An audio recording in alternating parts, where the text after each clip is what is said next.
Students, next heading is radioactivity discovered by Henry Becquerel in 1896. So 10th la நம்ம already பார்த்ததான் the elements with atomic number greater than 82. These elements are mostly unstable. அதெல்லாம் unstable element. So atomic number greater than 82 and isotopes of certain elements greater than 82 எடுத்துக்கலாம் and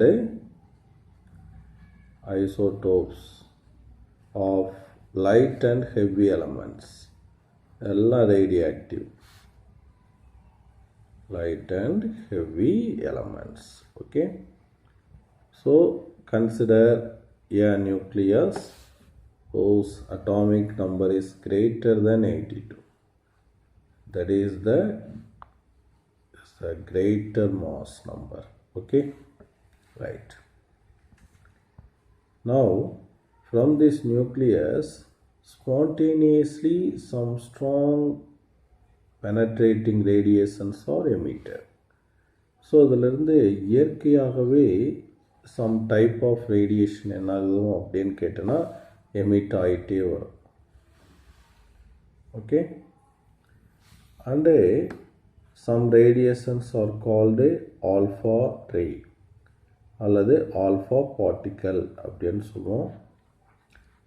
இன்னொன்று beta particle or beta ray அப்படின்னு சொல்லுவோம். and the third one is called gamma ray அப்படின்னு சொல்லுவோம். So alpha particle is nothing but a helium nucleus. ஒரு helium nucleus தான்ப்பா. Nucleus என்ன சார்ஜ்ப்பா? Positive சார்ஜா? அப்போ they are the positive charged particle alpha. பீட்டாங்கிறது என்னது? they are nothing but electrons. so electronsக்கு என்ன charge? they are negative charge. okay, right. and what is gamma ray? Gamma ray is electromagnetic radiation. Gamma ray is electromagnetic waves. They have no charge. Okay, they have no charge. It is the strong electromagnetic wave. அப்படியே இதிலிருந்து கண்டினியூவாக அந்த particle emit ஆகிட்டே இருக்கும்போது இதனுடைய mass என்ன ஆகிட்டே வரும்? The mass of the initial nucleus என்ன ஆகிட்டே வரும்? டிக்ரீஸ் ஆகிட்டே வந்துட்டு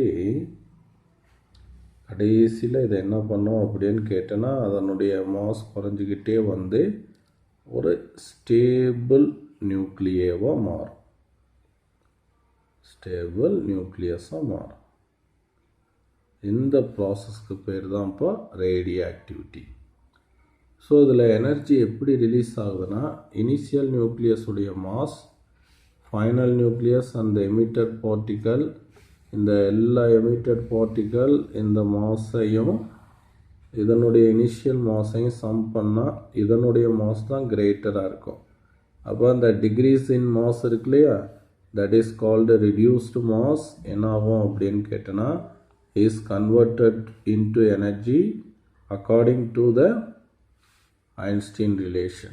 Okay, so therefore enormous energy is released during radioactivity.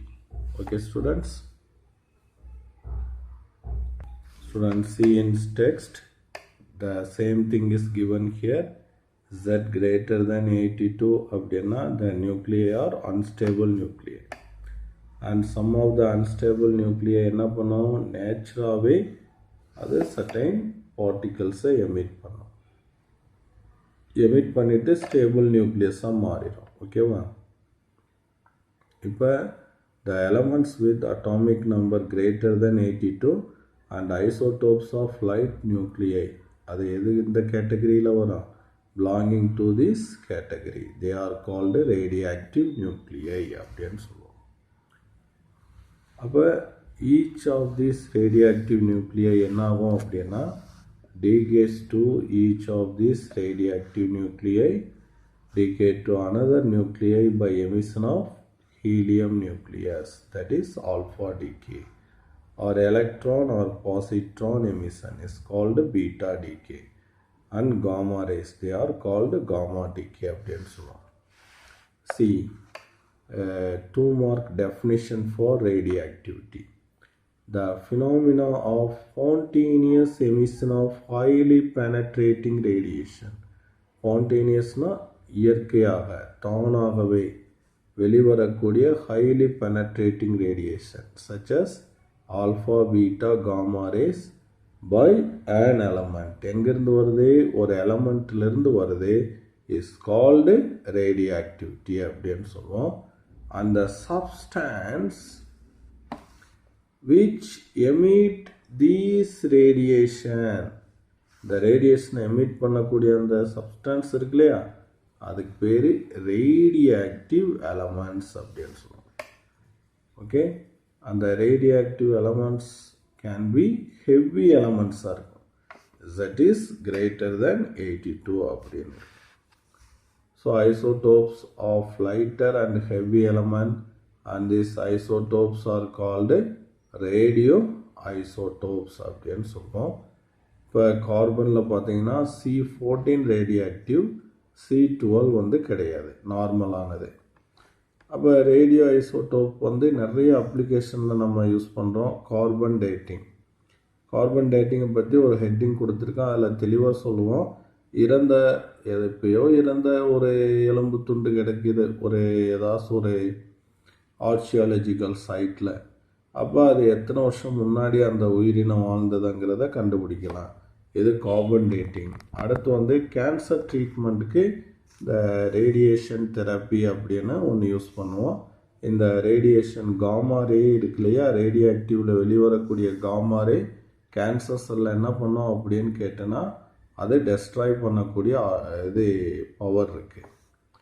when a radioactive nucleus undergoes decay, decay ஆகும்போது அதனுடைய மாஸ் என்னாகும், டிக்ரீஸ் ஆகும்னு சொன்னோம்.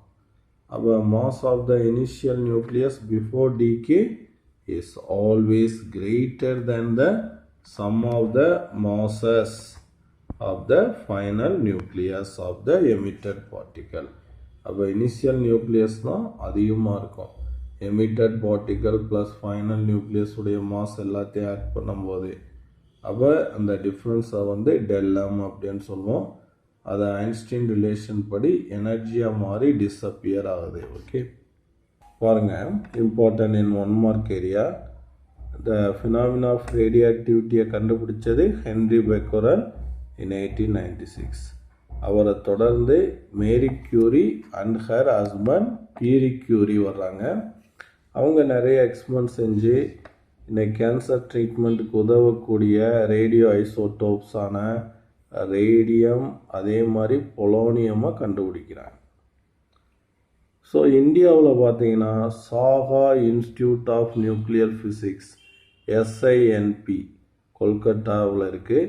is the primary institute pursuing active research in nuclear physics. Nuclear ஃபிசிக்ஸில் ரொம்ப முக்கியமான ஒரு ரிசர்ச் பண்ணக்கூடியது இந்த சாஹா இன்ஸ்டியூட் அப்படின்னு சொல்கிறான் இந்தியாவில். அடுத்து நோட் மேக்கிங்கில் பாருங்கள் என்ன கொடுத்துருக்காங்க. During early days of nuclear physics research the term radiation was used to denote the emanation from radioactive nucleus.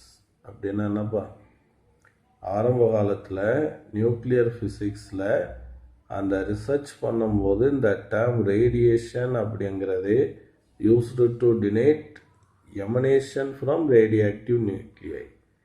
அப்போ அந்த ரேடியோஆக்டிவ் நியூக்ளியிலிருந்து ஆல்ஃபா பீட்டா காமா வருது இல்லையா, அந்த எமிட்டிங்கை தான் எமினேஷன் அப்படின்னு சொல்கிறோம். அதை ரேடியேஷன் அப்படின்னு ஆரம்ப காலத்தில் நம்ம சொன்னோம். ஏன்னா அப்போ அதில் என்ன இருக்குங்கிறது நம்மளுக்கு தெரியாது. இப்போ நம்மளுக்கு தெரியுது.